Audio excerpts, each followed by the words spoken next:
Hello, hello, here is Augie again.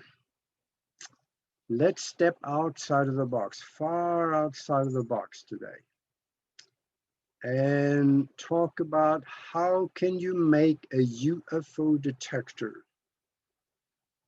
for less than or about $20, and you can make it work. I think that would be a fun thing to do. I thought so decades ago when I was a little kid back in Europe, 12 years old. I made one of those and it worked. But in order to actually believe that, it really would help to understand how it works and why it works. Because without understanding why it would work, it's very difficult to understand how it can work. And in order to do that, I got to take you back in time about, decades ago when I was a little kid and about the age of 12 or so. And I grew up after the Second World War. I was very fascinated with UFOs and aliens, and I read books about stuff like that, and I was just, into it. And also, I read in local newspapers, there were articles about the German war machine had made airplanes with no wings on it, no engines on it. And these airplanes were round, circulars, and they flew through the air silently. Now, this didn't make sense to me or anybody that would actually read those articles, but I took it for granted that, yes, this happened, because there were people that came back from the concentration camps in Germany, Norwegians that came back, and they said, yeah, we saw those things. They flew them in the sky over Germany. So there were more than the newspaper articles. There were people that had seen them. So I accepted that. And I started wondering, how can that be? And I started to compare it to things that I understood, like a boat going through the water, a large ship going through the water. It displaces the water. That water that is displaced come up and is pushed away from the boat. So it creates a wake behind it with huge mounds of water that is moving away from the path of the boat. Okay, that's plain science. We understand that. So then, what if that circular, call it flying disc, is flying through the air, is floating on gravity? And it somehow, in my mind, it had to have something to do with electromagnetics. And when the word was magnetics in there, I remember playing with a compass, moving magnets around it and seeing the compass needle turning to it. So I was thinking, maybe what if I could create some type of a contraption that would turn the compass needle toward that flying disc when it was flying by. And while it did that, it would alarm me to the fact that something was going on and I had to go look. And I may have talked to somebody about this that gave me an idea to put together an electric circuit. And it was so simple that anybody could do it, because it dawned on me that I could actually do this. So I created this contraption that I'm going to show you here in a little bit. I'm going to share a screen with you. And let me do that now while we are here.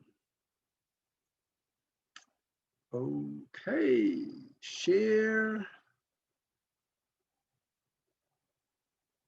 I share screen and I share sound, so you should be able to hear me.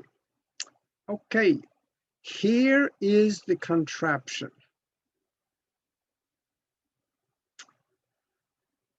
I used actually, I had it sitting on the windowsill up in my bedroom because that's where I put it. Now you could put it on a board like this, or you could put it anywhere, but you need a breaker switch, you need a battery, you need a bell or a buzzer, and you need a compass. You need a metal compass. It's got to be a metal casing. It has to be.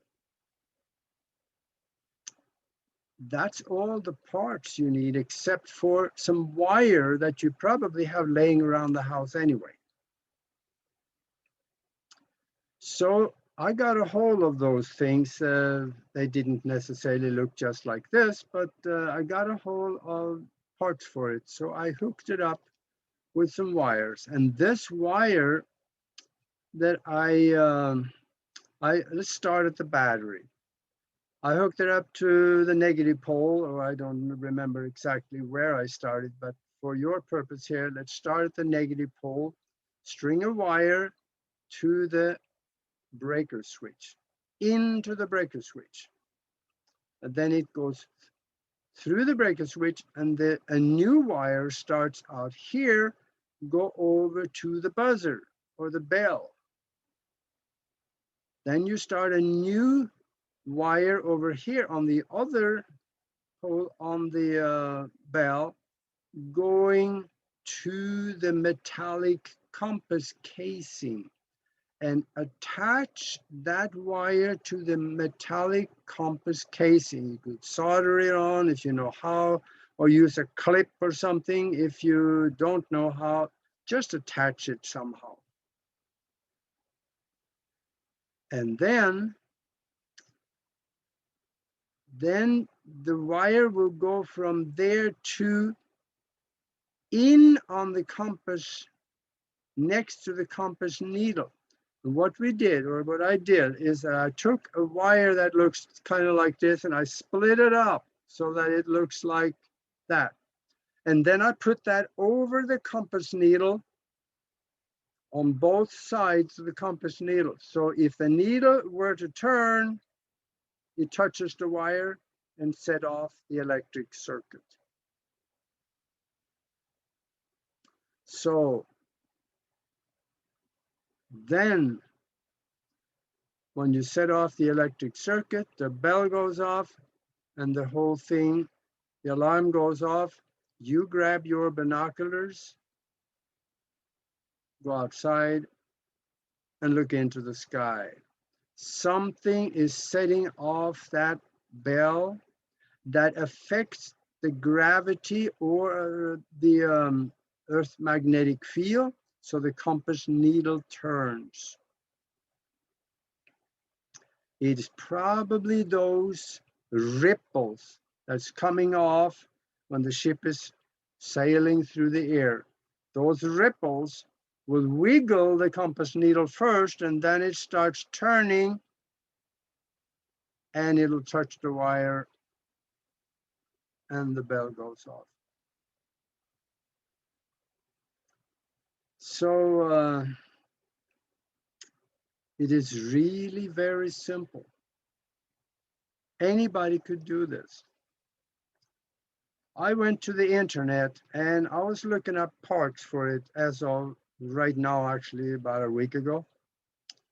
And I found that I could right now make this thing for $20.86, because I found a battery that cost me $3.50, a breaker switch, $5.21. I didn't go for the $2 cheap one. The bell cost me $4.16. The compass, that with the metal casing, I selected one with a brass casing. That was the most important and the most expensive part. That was $7.99. And the wire you probably have laying around the house somewhere, or you can buy yourself a couple of 3 feet of wire and you're in business, and that's going to cost next to nothing. So I add it all up, it comes to about $20.86.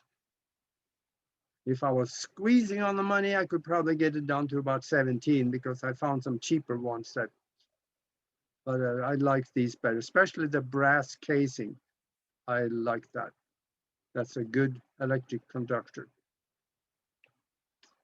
So here I'm sharing screen. This is off of our website. Nori and I have a radio show, and it's called Broadcast Team Alpha. And of course it is broadcastteamalpha.com. There may be more than one reason why you want to go there and have a look, because we have some tremendous radio shows about some of the most bizarre things that exists in our universe. Much on UFOs, aliens, face-to-face accounts of with aliens, how the universe works, what we are, how we fit within the universe, law of attraction, how we can create our own future before we have to live it. You just go there and browse and you will be amazed. Besides, this picture is in the picture gallery. That picture gallery has over 5,000 unbelievable pictures of things that should not exist, but it does. So go have a look at that.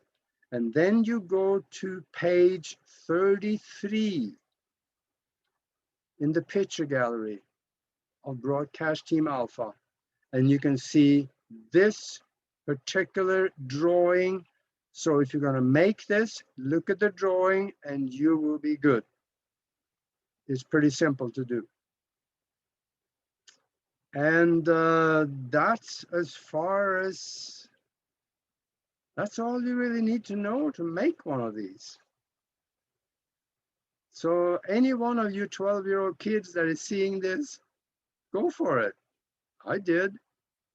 Another thing I want to ask you, if you build this thing and if you get something strange happening from it, could you please tell us? We'd really like to know.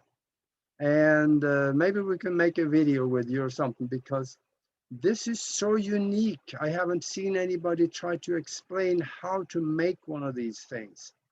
So, and this is the cheap way to do it. You don't have to go to the internet and buy UFO detectors. That's cost you $400. Well, yeah, they might work too. But that's $380 more than this one costs. So maybe you should try it. Anyway, that's all I have for you right now.